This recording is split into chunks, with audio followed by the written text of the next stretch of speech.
We, the church, are the bride of Christ. We are his voice piece. We are his light unto the world.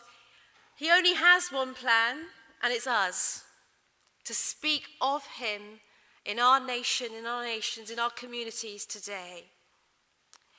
Mark chapter 8.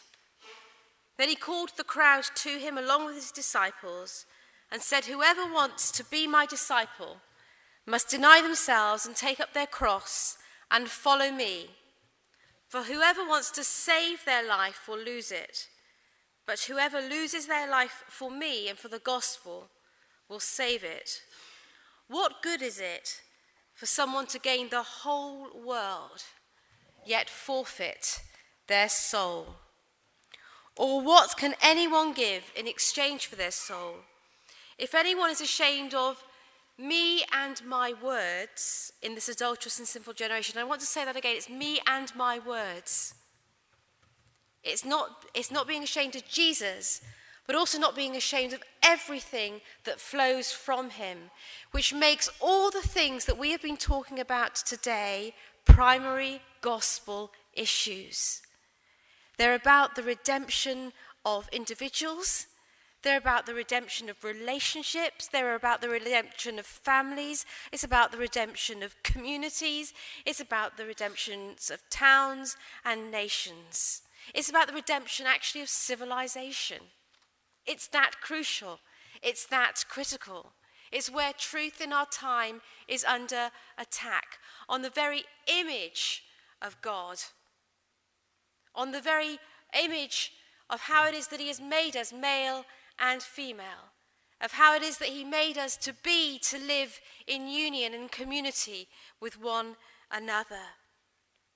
We are to be the light, his light, to the world. And so our challenge today, as we go out and we, perhaps as we're facing a very complex time in this our nation, in a sense, we're not to be surprised that as we face an election in 3 weeks' time, it's absolute chaos, isn't it? Why is it absolute chaos? Because our ruling elites are ashamed of Jesus Christ. Our ruling elites have forgotten him. And our educational elites have forgotten him. What good is it to gain the whole world? Perhaps they've gained the whole world, and yet they have forfeited their soul. And it's not just the political elites, it's not just the media elites, it's not just the educational elites, it's even the church elites.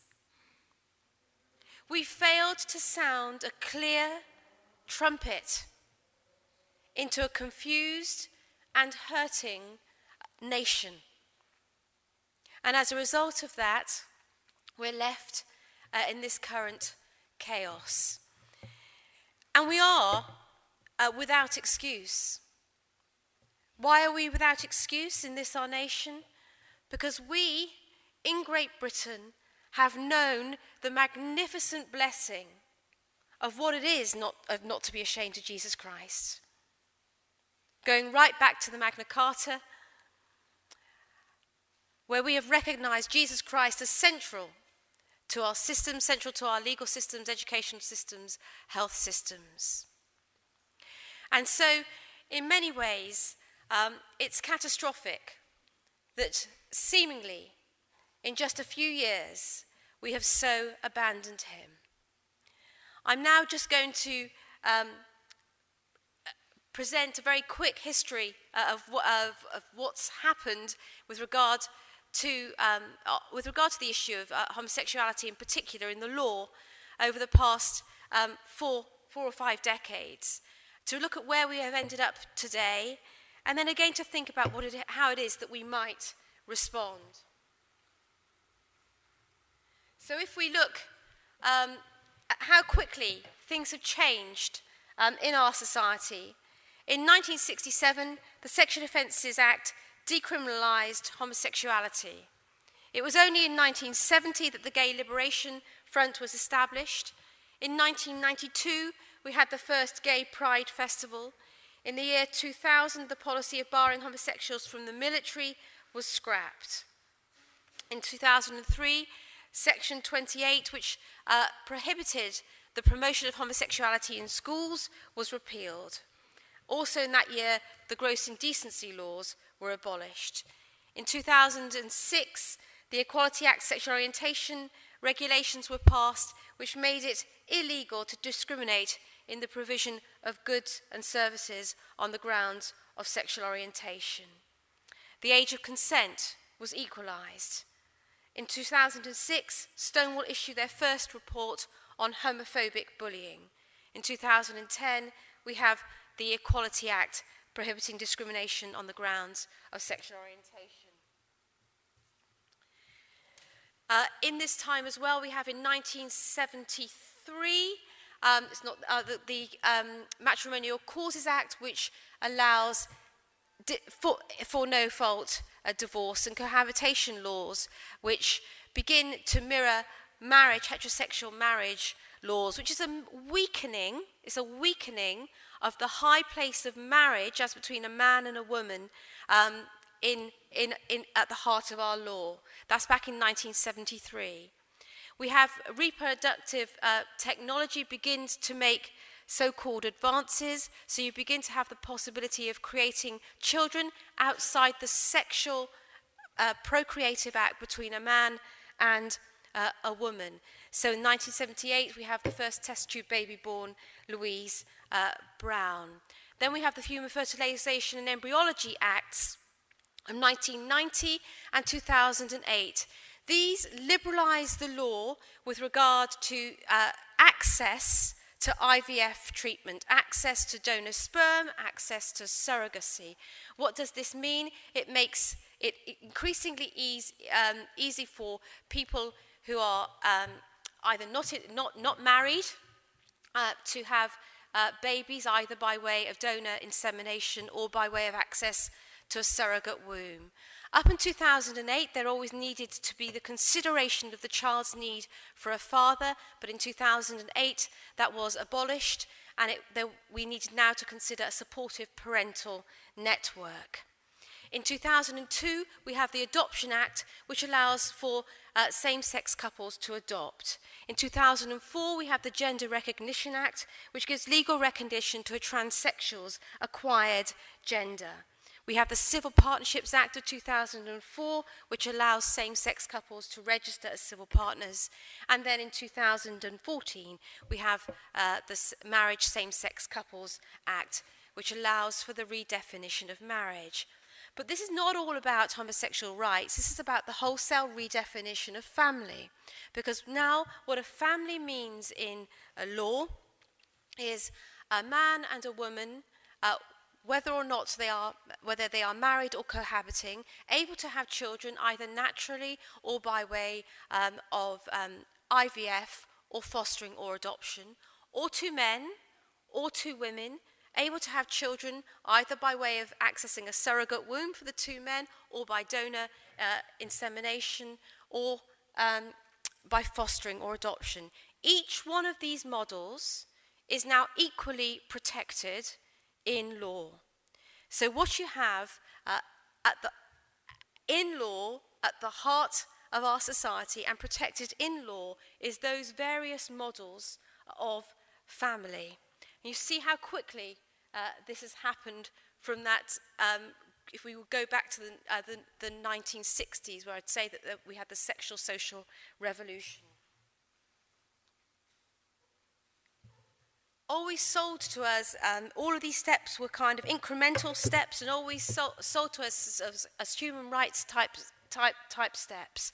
But it then has an impact that could not at first have been foreseen. So we have this now new ideology of what family is being promoted in our schools. King and King, Uncle Bobby's Wedding, and Tango Makes Three. These sorts of books to be given to our children in primary schools. And then what happens if you're a teacher and you refuse to read one of these books? Well, we had the case in January of Sarah Mabui, a nursery school teacher.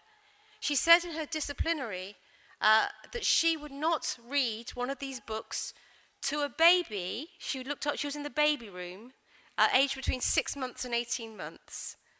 And as a result of this, she was dismissed for gross misconduct, for refusing to read one of these books and for speaking to her colleague about gay marriage. And then in education, Stonewall is coming in and delivering anti-homophobic bullying to our young people. And the Church of England has capitulated and has invited them in to deliver these programs. And indeed, what we're getting in schools now, because what the Stonewall actually has is education officers. You see, because Stonewall has won in Parliament. It's won in employment. And now it's in the schools. Do we have education officers in all our schools? No. The Christian schools are busy giving up their ethos in order to get a Stonewall accreditation. So what is my mark to you? Well, it's parents and churches out there. We need to be looking after our children. We need to be going into the school. We need to be on the governing boards of schools. And where schools are propagandizing our children with some of these materials, then what it is that we need to be doing, I believe, is really keeping our children safe. There may be coming a time when we have to set up our own schools, when we actually have to come out in order to protect our children from the kinds of things that are being promoted in the current curriculum. Now, I've got 4 teenage children, so it's a surprise to me because when they were starting school, I'd have never advocated this route. It's happened very, very fast.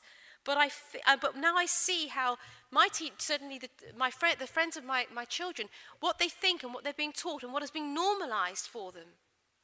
And how difficult it is for Christian children to navigate those waters. So what must we do? We've got to have a longer horizon, and we've got to be looking and educating the children who are going to be living with this mess to have the ability to speak into their culture, the courage to speak into their culture. But if we haven't had the courage to speak, first of all, then how are they going to have the courage? But we have to train them. And the homes and the churches need to be the training ground to send our children and our people out into the mission field that is Great Britain today, a lost and hurting and broken nation that needs to be redeemed by the Redeemer, by the hope of the world that is Jesus Christ.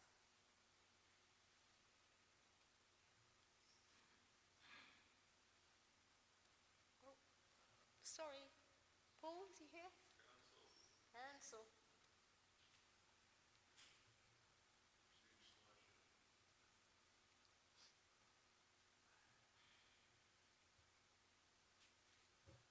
Christian schools, they're being closed. They're being put into special measures. One of the most highly concerning things that we're currently experiencing at the Christian Legal Centre is parents that are home educators. And we're seeing a lot of state interference with the home educators. Now, it's not with the very smart home educators, the very middle class and the very educated ones. It's with the slightly more needy Christian mums and dads. Perhaps some mums with mental fragility. Social services are very quick to say, the mum can't cope. They love their children, but they're mentally fragile. I've heard this too many times now. But this is where the state interference begins. Interference into the Christian schools. In our courts, in the bed and breakfast case of Preddy, the Deputy President of the UK, of our Supreme Court says, sexual orientation is a core component of a person's identity which requires fulfillment through relationships with others of the same orientation. This is a very dangerous piece of jurisprudence. It basically says that sexual orientation is like the colour of your skin.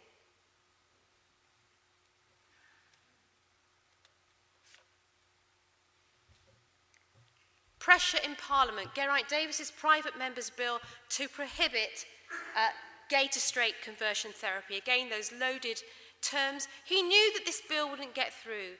But you see this to begin to apply the pressure within Parliament. We've seen what Obama has done in the last week, and this kind of pressure is going to continue.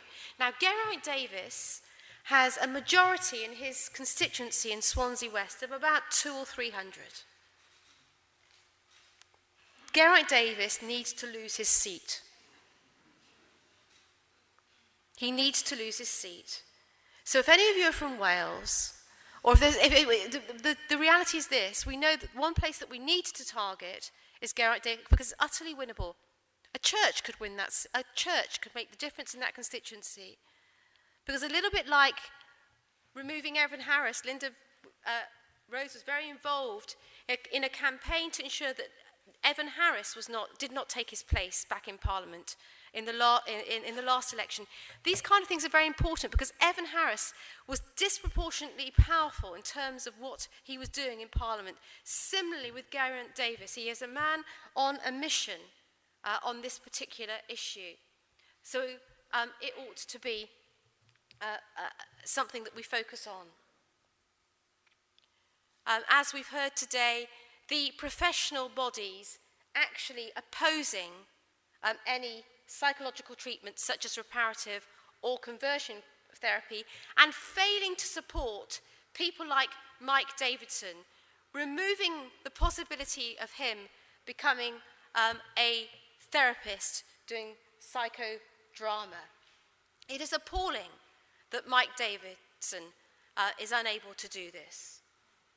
Leslie Pilkington, a councillor in good standing for some 30 years, targeted in one of these conferences 3 or 4 years ago by someone who said he wanted to change his behaviour.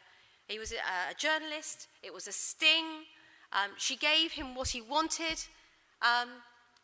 Did her professional body say, you were doing what you were asked to do, you were being lied to, and we will protect you? No. They sided with the journalists. And they said, and they removed her certification. This is very unfair indeed.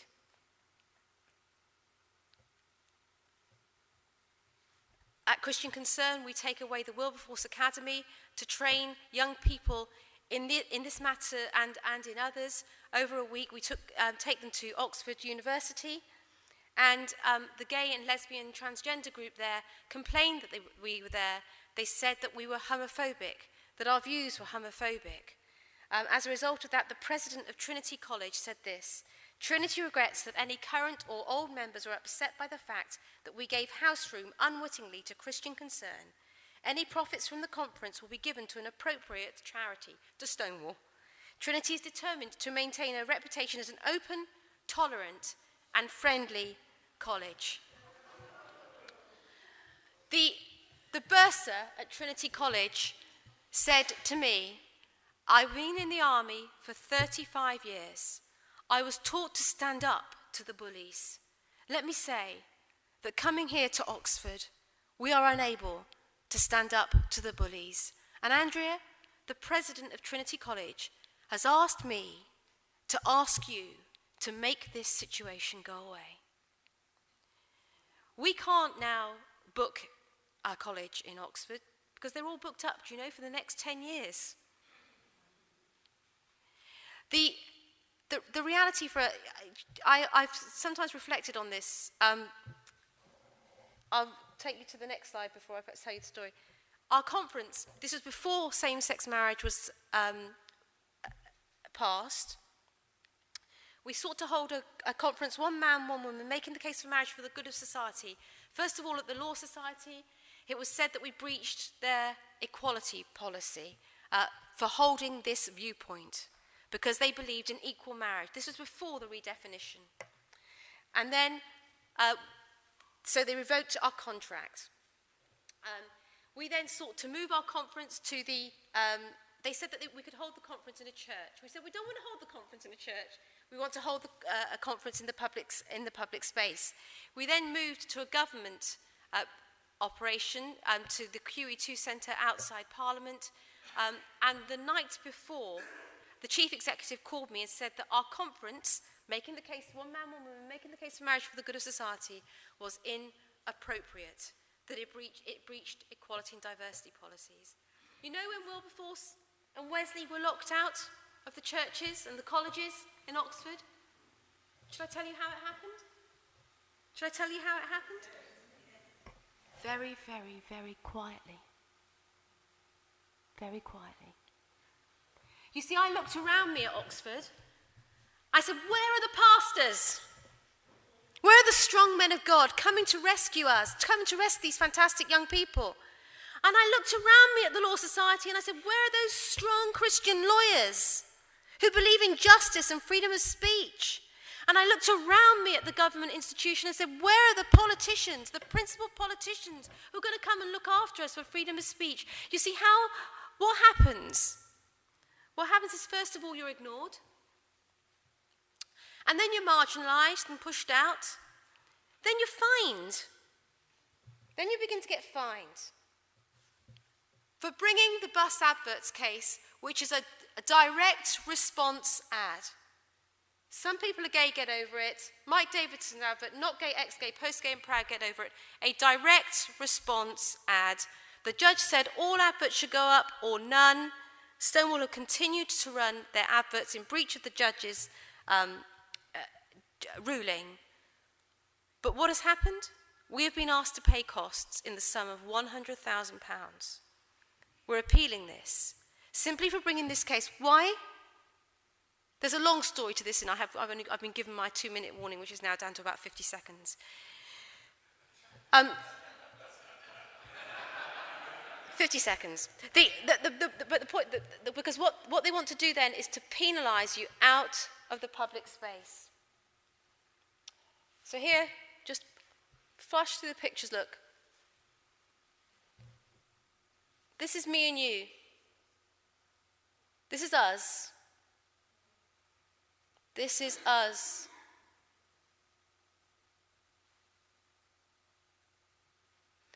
And one of the things that we can most usefully do in these next days and weeks is be vocal and visible for Jesus Christ, to ensure that David Cameron, the architect of same-sex marriage, knows that we remember about the dismantling of the first building block of civilization and a joyful society. A holy people is a happy people. And what we must do in these days and weeks is use the power of the cross, go to our website, use the election materials. Some of them are in your pack. I'd like to see all of the materials go from our stall over there to make sure, because actually our vote is complex. The whole voting this time is going to be very complex. But what we must ensure that we do is put Jesus Christ at the heart of public discourse in our land and all the truths that flow from him. Thank you, Andrea, very much indeed. I would be remiss if I didn't express not just merely my thanks, but my admiration for the persons who have made this possible, in particular Mike Davidson, who is a man, in my opinion, of great integrity, a courageous man, a man of God, and a man with whom I am proud to associate my name.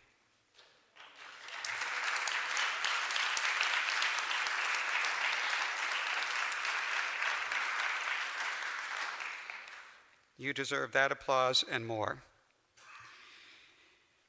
And I want to say also, too, how gratified I am to share the stage with two women that I admire a great deal, both Andrea Williams and Lisa Nolan. These women put men to shame in every positive respect. There are men who are afraid of bold women for the Lord. They won't state that quite in those terms. There's a little bit of misogyny there on the part of some people when women speak out boldly for the Lord.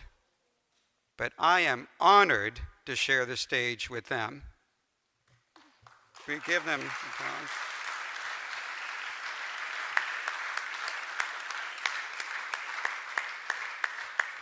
They all put in many, sometimes thankless hours to serve the church and to serve our Lord Jesus Christ. And they deserve even more of our support. We can see from information that Andrea has already supplied that when tolerance is made a supreme virtue, it ends up being supremely intolerant. Because in Scripture, the supreme virtue is love, and love calls people to repentance and to change and to conformity to the image of Jesus Christ, which, as you know, is not always easy to do. But thankfully, God imparts to us His Holy Spirit to enable us to do it, and continues to call the lost of the world to that upward calling that He offers them so graciously.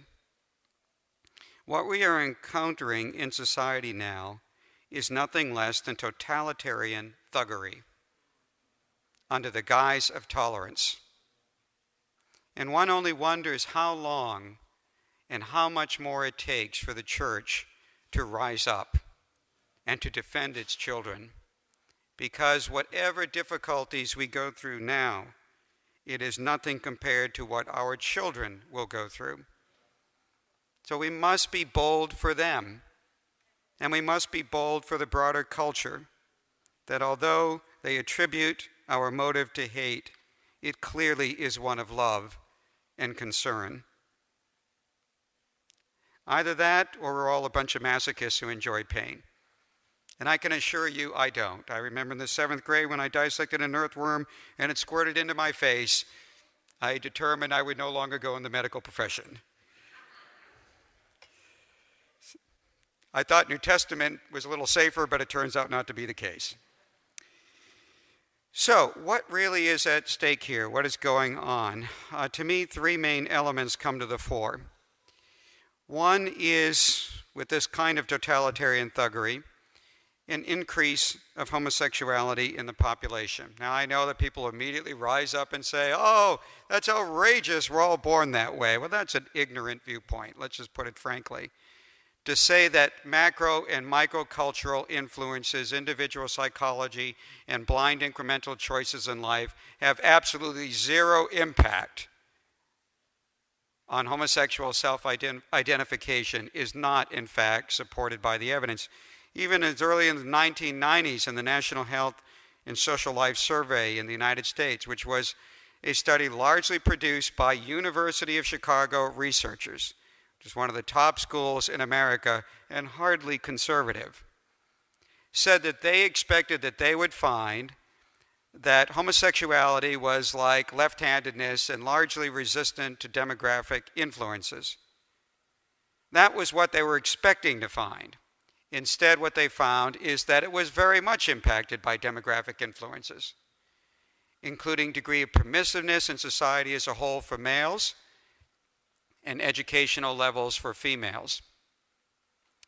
So they were surprised, but there you have it. Shows at least some integrity of research on their part.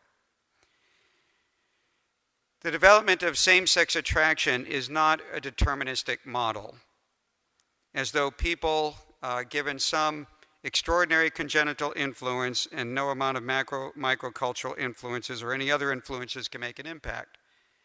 I believe that there can be congenital influences on homosexual development. The question is to how degree, what direct, how indirect, but in any case, not deterministic.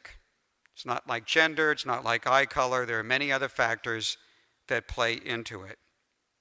So, full court press by society to approve this. In fact, this was a conclusion by the Chicago researchers, and that is that further approval by society of homosexual practice seems to elicit not only greater homosexual self-identification, but perhaps even homosexual attractions themselves. No axe to grind for them, it's just their conclusion on the basis of research. And along with that increase would be an increase in disproportionately high rates of measurable harm. So in male homosexuality, higher numbers of sex partners over the course of life, higher incidence of sexually transmitted infections relative to any other group, including lesbians. Now, if homophobia was the main problem, then we would expect roughly the same problems for lesbians that we find with the case of homosexual males. But we don't. There's a disparity in degree. And of course, lesbian relationships are more monogamous than male homosexual relationships, but the relational turnover is higher. Actually, lower longevity in the relationship on average, because of the degree, again, to which, frankly, it's a good element that women invest so much of themselves in good relationships. But on the other hand, it tends to place extraordinary pressure on the relationship when you don't have a gender complement, reducing some of that degree of pressure. Of course, men need to step up to the plate more. It's in the mutuality of the engagement that we get a good mean between the two. Secondly, this makes other forms of sexual immorality more likely to occur. And I don't mean to say that in the sense that something worse is coming down the pike. The something worse has already happened. We actually bypassed two other elements of human sexuality and leapfrogged into accepting homosexual practice when actually polyamory and adult consensual incestuous union should have come before that, because they are not regarded in Scripture or by virtue of nature arguments as severe. So eventually we have to have a mopping up operation in return to become more consistent in those other elements, because once you eliminate a male-female prerequisite to sexual unions, then there's no basis anymore for limiting the number of partners to two. As long as it's adult and committed, what's your problem? And if the degree of uber sameness of gender in same-sex unions is not a factor in rejecting the behavior in question, why would you be concerned about too much sameness on a kinship level, particularly if birth control precautions were taken? And eventually, too, will lead to lowering the age of consent, and of course, transgenderism is going to be before all of those. It's already being pushed heavily, as noted. And thirdly, already noted, threatening our civil and religious liberties, which in turn, people ought to recognize threatens the civil and religious liberties of all people. We are being treated as the moral equivalent of virulent racists. And all the attenuation of liberties that comes with being a racist will come with disapproving of homosexual unions. Now, I'm 56, so I figure I got probably 30, maybe 25 to 35 good years left, and I've had a good life. But my concern is not so much for me, but for my children. And this, of course, as we've noted, takes many different dimensions. School indoctrination from the earliest ages. Imagine funding a school system that instructs your children to regard you as the moral equivalent of a racist, a bigot, because of your views. You pay for that. You fund that. Isn't that extraordinary?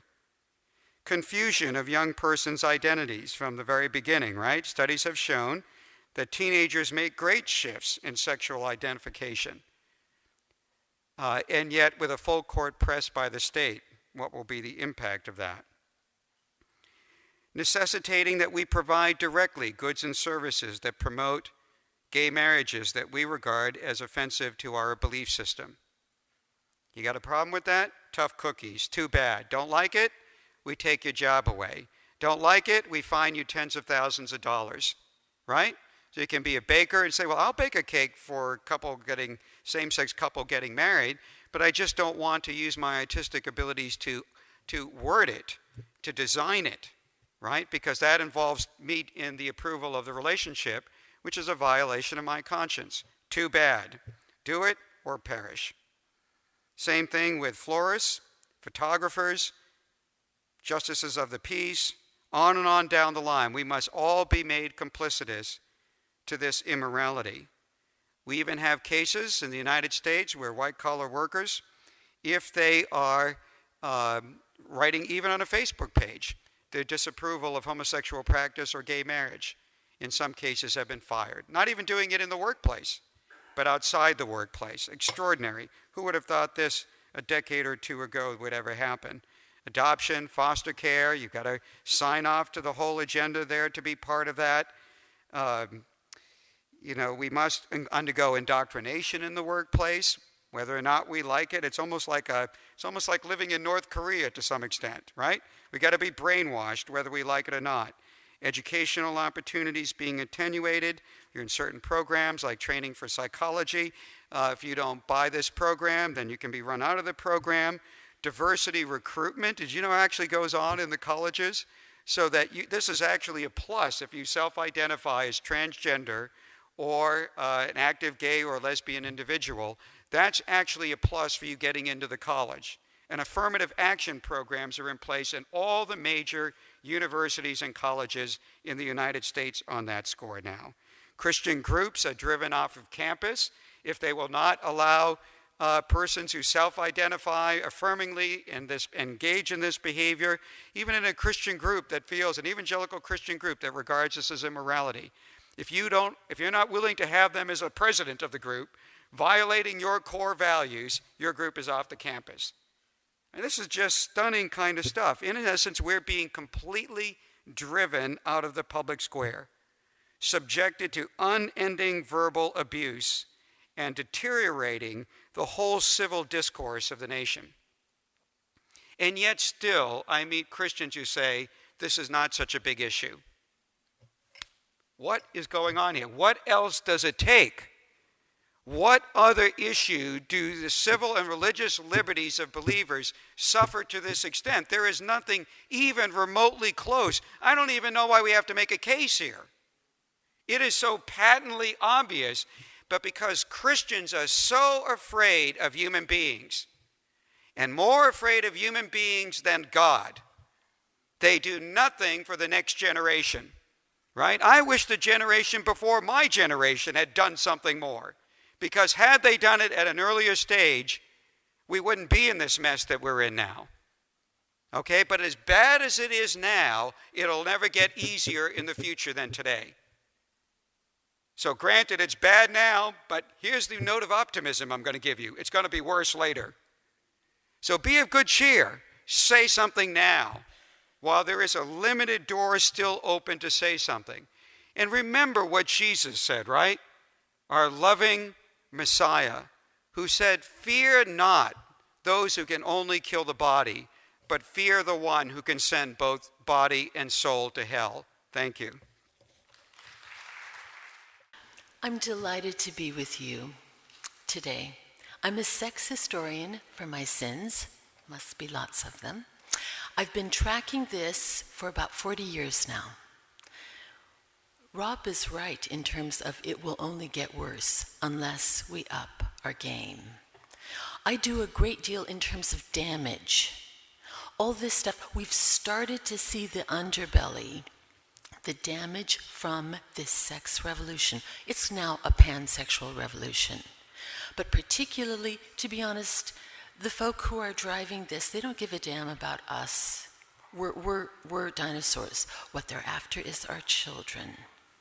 And how they're going about doing that is through the schools, through curriculum that teachers must promote. I'm not going to begin to give you what you can say to your headmistress when she says, but we've got to make our schools safe for all children and families. There are excellent responses. I don't have time to do that now. So please connect with me later if you'd like that information. And two caveats here. Number one, we are against all bullying. All bullying. So we are not at all for the poor gay kid who's being bashed and scared to go to school. No, no, no, no. But actually, gay bullying is a tiny sliver of a far wider issue. So, okay, we are against all bullying, number one. Number two, we want to turn the volume down on all sexuality.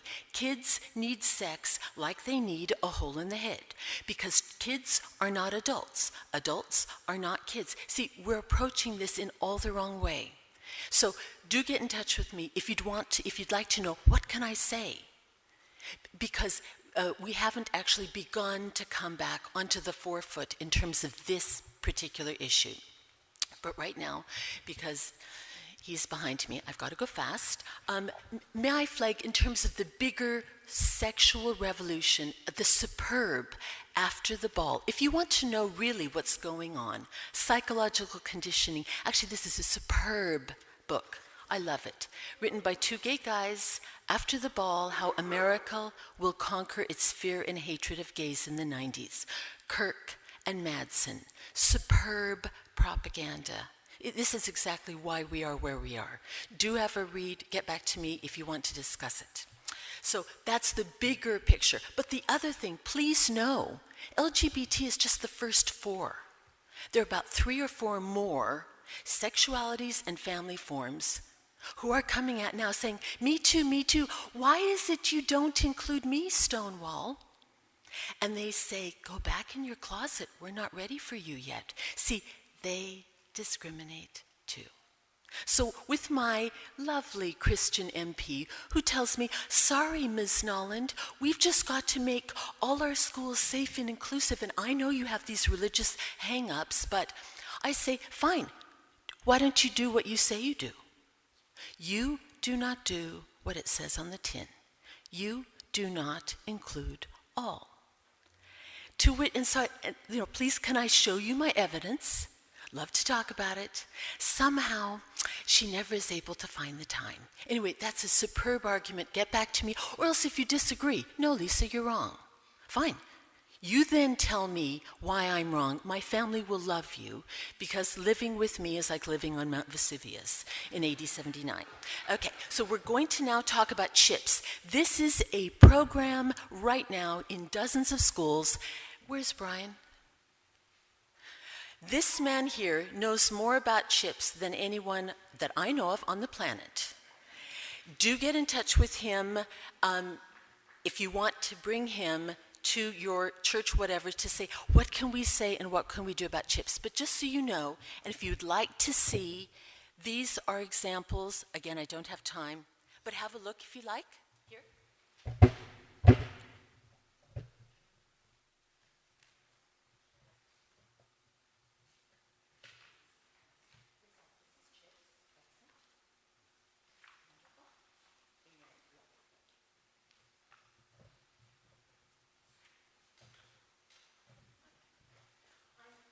Handing you out 2 documents. The first is CHIPS. Okay, CHIPS is in dozens of schools from the age of 4 to the age of 10 or 11. I'm appalled by this curriculum. It is not SRE, so parents cannot take their children out of it. It is institutional brainwashing of these kids. Again, they are children, they are not adults. Cognitively, they are not. See, they handle all this very differently from how we handle this kind of material. So in what we are starting to see is, hey, I'm 9. I love my same sex, my Sarah. In fact, we're hearing reports of this now. I love my best friend. She's a girl. I guess I'm gay. Stop. No. All little 9-year-olds need to love their same-sex best friend. That's how you grow up into healthy, strong, good relationships. So this is one reason why I'm so concerned about this stuff. So that's CHIPS. Oh, damn. Okay, 2 minutes. Right. Okay. Stonewall is in 800 schools around the country. Stonewall is massive, and they are teaching your children and grandchildren to become LGBT champions. Okay, but right now, I'm going to breeze through CHIPS. Challenging homophobia in primary schools. And again, remember, we're against all bullying. What about all the other kinds of bullying? Somehow that doesn't feature.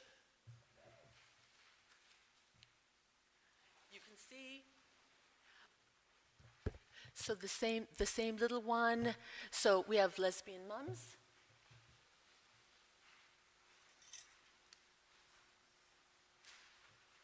Gay dads.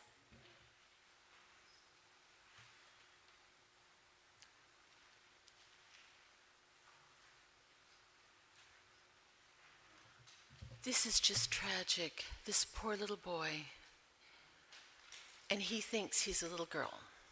And children are told, no, you accept, this is good stuff. And we do artwork in terms of My Princess Boy. There he is, in the blue dress.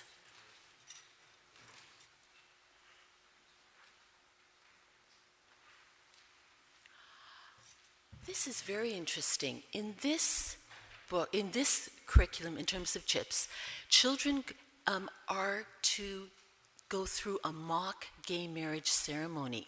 So, I'm Sam, I'm 9, I love Tommy, he's my best friend. Sam, would you like to marry Tommy? Great. And then they go through an enactment, a same-sex marriage enactment in the classroom. This is part of King and King.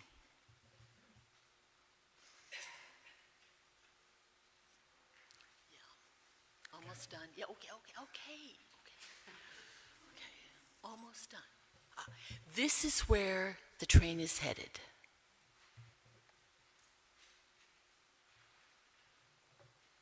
Sorry, this one.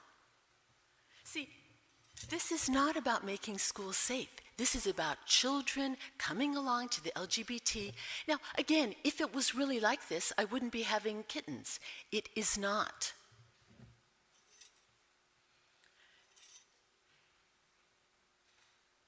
Sorry. Toronto School Board sends a float. Children, it's billed as family friendly, bring everyone, make sure that we are an inclusive, happy, we just all celebrate together. The Toronto School Board is totally backing this event, and this is what children are seeing. London, oh yeah. I won't go into what all those, if you want to talk to me later, I'd love to. About these, I'm done. If you want a copy of this PowerPoint, get in touch with me. Thank you so much.